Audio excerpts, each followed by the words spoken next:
கிறிஸ்துவுக்குள் பிரியமானவர்களே, இந்த அருமையான காலை வேளையிலும் தேவ சமூகத்துக்கு வந்த உங்கள் ஒவ்வொருவரையும் இயேசுவின் நேற்று நாமத்தினாலே அன்பின் வாழ்த்துக்கள்.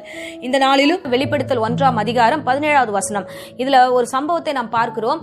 யோவானை குறித்து சொல்லப்படுது. யோவானுக்கு ஆண்டவர் ஒரு தரிசனத்தை கொடுக்கிறார் பத்மு தீவில.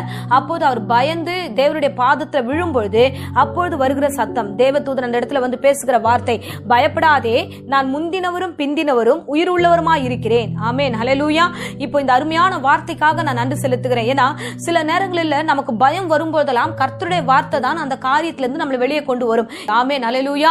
ஒவ்வொரு பிள்ளைகளுடைய வாழ்க்கையிலையும் பிசாசனவன் என்ன பண்ணுகிறான்னா, ஒரு விதமான நெருக்கத்தை கொடுத்து, பயத்தை கொடுத்து, மரண செய்தியை கொண்டு வந்து சேர்ப்பான். என்னன்னா, நீ செய்வது அவ்வளவுதான், முடிந்தது என்று மரண செய்தி வரும், துர்ச்செய்தி வரும். சோ நீ வேலை ஸ்தலமாகட்டும், அது குடும்பத்தின் காரியமாகட்டும், மற்ற காரியங்கள்ல நீ எதை நினைக்கிறியோ அதுக்கு மரண செய்தியை சொல்லுவதே அவனுடைய வேலையாக இருக்கிறது. ஹல்லேலூயா. பாருங்க, இந்த வேளையில கூட இயேசு கிறிஸ்து இந்த உலகத்தில் இருந்த பொழுது அவர் நமக்காக நன்மை செய்கிறவராக சுற்றி தெரிந்து கொண்டிருந்தார். அப்பொழுது இந்த ஜனங்கள் எல்லோரும் சேர்ந்து கொண்டு அவரை எப்படியாவது வந்து சிலுவையில ஒப்பு கொடுக்க வேண்டும் என்று சிலுவையில கொடுத்து அவரை மரணத்துக்கு ஒப்பு கொடுத்து, அது மாத்திரம் இல்லாம அவரை வந்து கல்லறையில் வைக்கிறார்கள். அங்க வைத்தும் பொழுது அவங்களுடைய நினைவுகள் எல்லாம் எப்படி இருந்தது என்றால், அவ்வளவுதான், இயேசு கிறிஸ்து முடிந்தது, அவருடைய கூட்டமும் அவ்வளவுதான், அவங்க ஜனங்க எல்லாருமே அழிந்தார்கள், இனிமே யாருமே இயேசுன்னு சொல்ல மாட்டாங்க, ஒரு முடிவுக்கு கொண்டு வந்தார்கள் என்று நினைத்தார்கள். அவ்வளவுதான், ஹல்லேலூயா. அவர்கள் கண்களுக்கு முன்பதாக நினைத்தது போலவே நடந்தது. ஆனால் அது முடிவல்ல. ஹல்லேலூயா. 3ஆம் நாள் தாம் உயிரோடு எழுந்து தம்முடைய பிள்ளைகளுக்கு அவர் காட்சி கொடுத்தார். ஆமென், ஹல்லேலூயா. பார்த்தோம் என்றால் அது மத்தேயு 28ஆம் அதிகாரத்தில் சொல்லப்பட்டிருக்கிற வார்த்தைகள் பார்த்தோம்னா, காலையில எழுந்து மரியாள் போய் கல்லறையில் இடத்துல இயேசு பார்க்கும்போது இயேசு அங்க இல்ல. உடனே தூதன் வந்து சொல்லுகிறார், என்னமா பயந்து போய் தேடுறா, பயப்படாதமா, அவர் தாம் சொன்னபடியே அவர் உயிரோடு கூட எழுந்து விட்டார் என்று. ஹல்லேலூயா. பாருங்க, தாம் என்ன சொல்லுகிறார் என்றால், பயப்படாதீங்க, அவர் உயிரோடு இருக்கிறார். ஆமென், ஹல்லேலூயா. இந்த பிரசங்கத்தை கேட்கிற அருமையான பிள்ளைகளே, முடிவு கொடுப்பது பிசாசு அல்ல, முடிவு உங்களுக்கு இயேசு கிட்ட இருந்து. அவர் தானே துவங்கினவது, உங்க வாழ்க்கையை துவங்கினவர் அவர் தானே. உங்களுடைய எதிர்கால காரியங்களை செய்ய வேண்டும் என்று துவங்கியது அவர் தானே. எல்லா காரியத்தையும் ரெடி பண்ணது அவர் தானே. அவர் தான் ரெடி பண்ணார்னா அவர் தான் முடிப்பார். ஹல்லேலூயா. பிசாசு முடிவை கொடுக்கவே முடியாது. நீங்க நினைச்சுக்கிறீங்க, ஐயோ நம்மளுடைய லைஃப் அவ்வளவுதான், நம்மளுடைய எதிர்காலம் அவ்வளவுதான் அப்படின்ற ஒரு முடிவுக்கு நேராக நீங்க பயந்துட்டு இருப்பீங்க. இல்ல, பயப்படாதீங்க, அவரே முடிவு தர வல்லவராய் இருக்கிறார். இந்த இடத்துல பார்த்தோம் என்றால், மாம்சரிகமாய் கொடுத்த முடிவை கர்த்தர் இல்லை என்று காண்பித்தார். ஆமென். அன்பு பிள்ளைகளே, விசுவாசத்தோட இருங்க, தேவனை நோக்கி பாருங்க, உங்கள் காரியங்களுக்கு முடிவு அவர் வைத்திருக்கிறார். ஆமென், ஹல்லேலூயா. அவர் எந்த காரணத்தை கொண்டும் இந்த சூழ்நிலைகளில் உங்களை கைவிடவே மாட்டார். உங்களுக்கென்று உங்களுடைய காரியங்களை உயிர் கொடுக்கிற தெய்வமாக காணப்படுகிறார். ஆமென், ஹல்லேலூயா. பாருங்க, இயேசுவுக்கு முடிவு கொடுக்கணும்னு நினைச்சாங்க, அவர்களால முடிவு கொடுக்க முடியல. அவருக்கே முடிவு கொடுக்கல, நமது அவருடைய பிள்ளைகளாகிய உங்களுக்கு முடிவு கிடையாது. ஆமென்.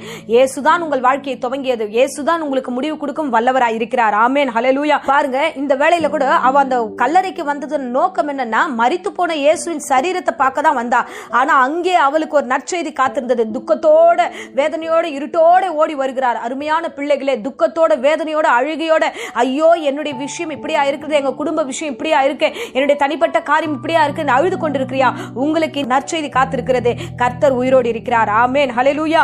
சோ நீ இந்த வேளையில அந்த மரித்த காரியத்தை கையில வச்சிருக்கிறியா, அது எப்பயோ உயிர் அடைஞ்சிருச்சு, அதுக்கு கர்த்தர் உயிர் கொடுக்க ஆரம்பிச்சிட்டாரு. அது உயிர் அடைஞ்சு இந்த வேளையில அந்த மரியாள் அந்த செய்தியை கேட்ட உடனே அவ மிகுந்த சந்தோஷத்தோட ஓடி போய் நற்செய்தி அறிவிக்கிறார். மற்றவங்ககிட்ட போய் நல்ல செய்தி, துக்கமான இடத்துக்கு நற்செய்தி அவ காதுல விழுந்ததுமே அவ போய் அங்க எல்லாருக்கும் சீஷர்களுக்கு மத்தியில போய் சொல்ல ஓடுகிறார். ஓடி போய் அங்க இயேசுவினுடைய உடலை காணல, அவர் உயிர் தெழுந்து விட்டார், சொன்னபடியே வாங்கன்னு சொல்லிட்டு ஒரு நற்செய்தி உள்ளவளாக அவள் காணப்படுகிறார். அல்லேலூயா. உங்களிடத்தை திட்டமாய் கர்த்தர் சொல்லுகிறார் என்னவென்றால், நீங்கள் மரித்து போயிற்று என்று கலங்கி எங்கெல்லாம் உட்கார்ந்து அழுதுகிட்டு இருக்கீங்களோ, இன்னைக்கு அது எல்லாவற்றுக்கும் உயிர் உண்டு. ஆமென். சோ மரித்த அந்த கர்ப்பத்தை உயிரடைய செய்கிறார், மரித்த திருமண காரியங்களை உயிரடைய செய்கிறார். சோ நின்று போன காரியத்தை துவங்குகிறவராக இருக்கிறார், நின்று போன வீட்டின் காரியத்தை கர்த்தர் கட்ட வல்லவராக இருக்கிறார். உயிரடைவாயாக என்ற வார்த்தை எங்கிருந்து வருகிறது என்றால், பரத்திலிருந்து வருகிறது. அது தேவனுடைய சித்தம். மரித்து போவது தேவனுடைய சித்தம் அல்ல, சாட்சியாய் வாழ்வதுதான் தேவனுடைய சித்தம். நீங்களும் உங்கள் வீடுகளும் உங்கள் வீட்டின் காரியங்களும் இன்று முதல் உயிரடையும் என்று விசுவாசத்தோடு கர்த்தர் சொல்லுகிறார். ஆமென். இப்பொழுது அடியேன் உங்களுக்காக நான் ஜெபிக்கிறேன். இருந்த இடங்களில் சொன்ன ஒவ்வொரு காரியங்களுக்காக நாம் ஜெபிப்போம். கர்த்தர் தாமே உயிர் தந்து அதை ஆசீர்வதிப்பாராக. அன்பு ரட்சகா, இந்த வேளையில் ஆண்டவரே, ஒவ்வொரு பிள்ளைகள் எதற்கெல்லாம் கலங்கி இருக்கிறார்கள் அவர்களுக்கு உயிர் தந்து அவர்களை ஆசீர்வதிப்பீராக. மரித்த கர்ப்பத்தை உயிரடைய செய்வீராக. ஏசப்பா, இந்த வேளையில் ஆண்டவரே ஒவ்வொருவரையும் ஆசீர்வதிப்பீராக. ஆண்டவரே அப்பா, வேலை ஸ்தலத்துல வெக்கப்பட்டு இருக்கிற பிள்ளைகளை ஆண்டவரே நீ உயர்த்த போகிற கிருபைக்காக ஸ்தோத்திரம். ஆண்டவரே அப்பா, அந்த இடத்துல ஒரு உயர்வை கட்டளிடுவீராக. ஏசப்பா, பண தேவைக்காக ஜெபிக்கிற பிள்ளைகளுக்கு பணத்தை இந்த வேளையில ஆண்டவரே கட்டளிடும்படியாக ஜெபிக்கிற. வீட்டு வாடகை கட்ட வென்றும் கலக்கத்தோடு பலவீனத்தோடு இந்த வேளையில் ஆண்டவரே அமர்ந்திருக்கிற பிள்ளைகளுக்கு ஆண்டவரே அந்த குடும்பத்தின் பண தேவைகளை கர்த்தர் சந்திப்பீராக. வியாதியோடு பலவீனத்தோடு ஆண்டவரே அமர்ந்திருக்கிற பூரண சுகத்தை கர்த்தர் கட்டளையிடுவீராக. தொடர்ந்து காத்துக்கொள்ளும். இம்மட்டும் நடத்தினவர் இனியும் தொடர்ந்து நடத்தும். இயேசுவின் நேற்று நாமத்திலே ஜெபித்து ஒப்புக் கொடுக்கிறேன் ஜீவனுள்ள நல்ல பிதாவே. ஆமேன். ஆமேன். Praise the Lord. God bless you.